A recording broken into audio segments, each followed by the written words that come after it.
sang đi để chế hàng làm ta đi lấy đặt đây cầm thư có đinh trồ dòng thêm là buồn sang ta tùy toa tùy nhà rồi bro đoạn này là lúc nuôi tạo bộ lệ nọ buồn sang ta buộc lệ pích bằng bro lại thích người dần này bộ một lệ đập nào vật bình đáo vật bình màu đáo vật bình thâu gây vật bình lục đôi hình xoay cái dọn này vô rất lại đừng đã lâu đi ta ca nó buộc lại đúng ta lệ dọn hem ta lệ dọn lại xăm trôi này bạn dọn như tôi tay như mũi mạch nhịp nhạc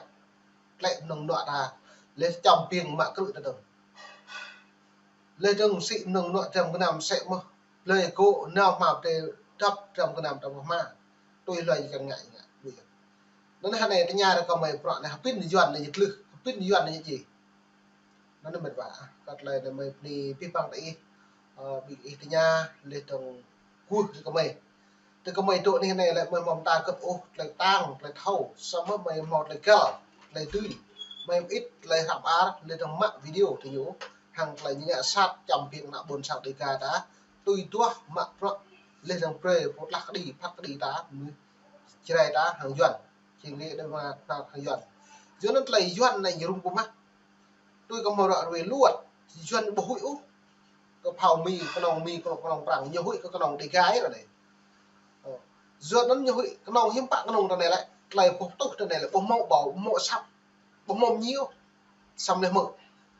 dọn nó nhiều hụi rồi này nó bằng thấy dậy là hạn này nhị đấu tranh bằng trí thức đấu tranh bằng trí tuệ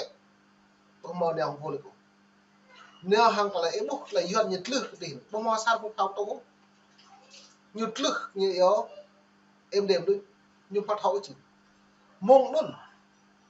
nhiều đoạn hữu nhiều đoạn lệ mong bại như này nhiều đoạn lệ là chép nhau mong giá lấy gì là một sản lại như là bên này như bên này mà trong cái nào như lý vi phạm cho nên mình tạ nó nào chèn cấp plan cấp nít thôi cấp mổ cái nào buồn sang ta thòm răng rất mấy cũng tạ về Iran nằm lệ lục nhung lử nhưng bại thì lệ lục nhung lử tại mạng đoạn nhủ nhị nhạc trong ta là mươi trong ta nghĩa sát ra mạng cự tại dòng thời phải ta mong luôn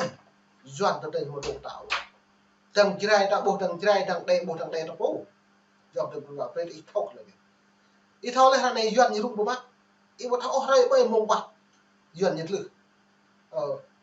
lực doan có nhiều tổ của phao nhiệt lực doan này hàng lại cao đây gà nó đôi ta chỉ phun luôn là những thằng play thì nhiều kỹ sắc lạnh dòng thư được nào việc còn xài nhưng không dòng thư bố nhà mũi do úp nhiều gì rằng chứ sai họ trong bòn từ doan để thâu cả đám cộng sản này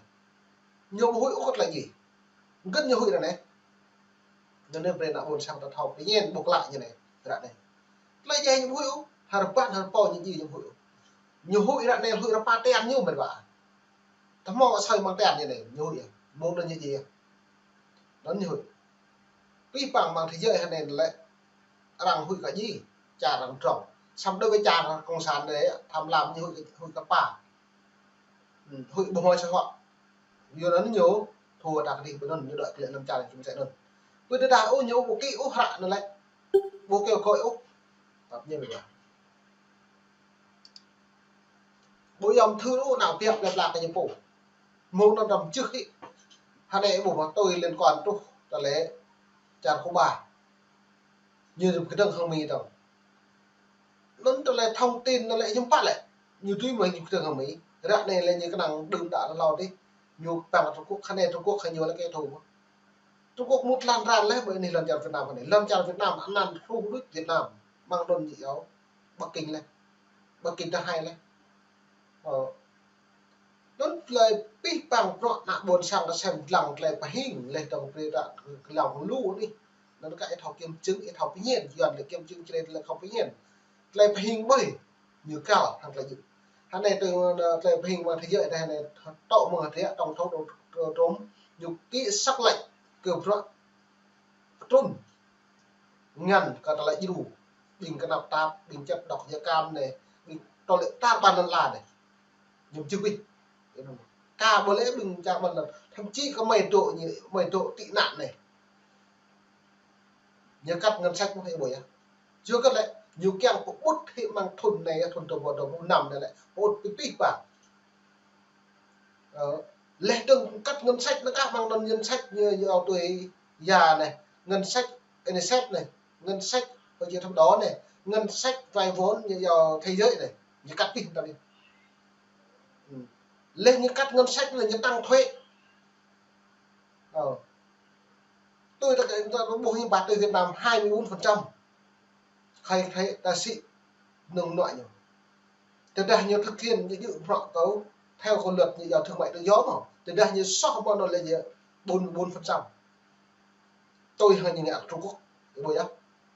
Nó này doan hay này rung cũng vậy như hiên cũng vậy. Nhiều hiên là có thâu đương nhạc trong thâu đột rộng như vậy nhiều. Bởi là cả rẻ mưu kệ nhiều. Nhưng bạn nhiều kém quản lý đáng là nhiều chậm. Nhiều bố kém ôi nếu đa đảng đa nguyên. Chứ nếu đa đảng đa nguyên lại thì nhố. Bây giờ ôn lệ nhớ rằng mạng trong cái làm nhiều gì nó biết bình thường nhận sao bình công chức nhà nước này đã có sao cái nào này làm sẽ thôi dọn tích thì nhiều nó được lấy tung lùng tích bằng dòng thời mình vào về ta lòng thầu phiên cần là giáo thầy cơ trên mùi chỉ này là lại ở bị môn như này có bình dọn này nó dạ này pre ta răng to cái nạp phía dòng thời là mệt về không được buồn sang ta pre ta tổ chấp là em sang đó ta po còn ông dạy ta po pre ta po ta nằm lệ lục dọn nó lại lệ lục dọn là hội nhặt nhặt cả răng hội đã sĩ dòng trời ta hội pre pre ta môn nun răng thâu lệ năn dập được po thùng pham tạm còn như bạn răng tôi em bây giờ từ đây nuôi dọn chứ thầu kẹo thì dọn với em nuôi dưới đây nuôi đêm nuôi là rất lệ nào còn lúc mấy nay đang nhận sạch mà thằng đội công chế đội vật hai đội của mi vừa lúc cứ nghe lần chả đầy gà là bắt là kiểu nào nên mình tạm được pít bảng giờ rồi buồn sang lại tiếp tam moni bắt lon thôn số cao ta lùi pít bảng nha xong này thôn pro này không bắt được bộ cái bộ này là này mang trang mạng xã hội này mình đặt đi cấp nó mổ một cái ngói lệ mình đặt ít lăng trang mạng làm con nó mà đủ lại dọn như màu mà đầu pít bảng lại sát cái đám công sản Việt Nam nhưng mà thấu ruột của bộ lệ như vậy sao thậm chí trong lệ bộ đáng mà thì nhập bộ thương binh liệt sĩ thì nhập bộ màu mà lên bình luận pro công chức nhà nước pro trong về hưu là này rồi u được rào mất u rào bởi vì ban u rào một sở ấy bởi dạ bạc ngăn bỏng bạc là buồn sang mà do ngân hàng là cái bệnh bỏng bạc mà bây giờ là buồn sang u rào ai ta biết lệ đừng bong ngăn có bính nuôi thương binh liệt sĩ như bọn pin mà như bây giờ nó hàng này là buồn sang như bây Hà Nội Sài một tên úc này nó u rào dần được là bạn nó về ít học viên ít lang mà nó về ít học ít còn xuyên ít lại mình học là bây giờ bố cô ít nào cái này nào thì về cái anh tôi chắc thằng sang nọ còn giờ phải làm thì bố thì cái mày bố mất lại thế này bằng nhau xong rồi đồ rung hay này còn nặng buồn sang hay này lại duyên động lực mày bạp nhảy mình tặng hàng lại học này mình đi được bước để mà thằng ăn thì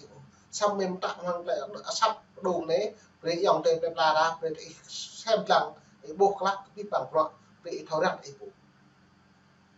duyên như một độ sôi chúng ta cái thau mọi dạng đừng đã nó lầu thì tương một lúc tương cư lại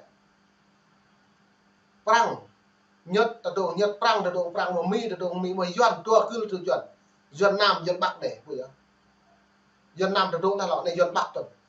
này nhiều pi nhiều kỳ như là như kiểu bạn như vòng tua còn như độ thằng này là càng độ rồi lần ta kẹt cái lần cha là bố là thì một điểm nào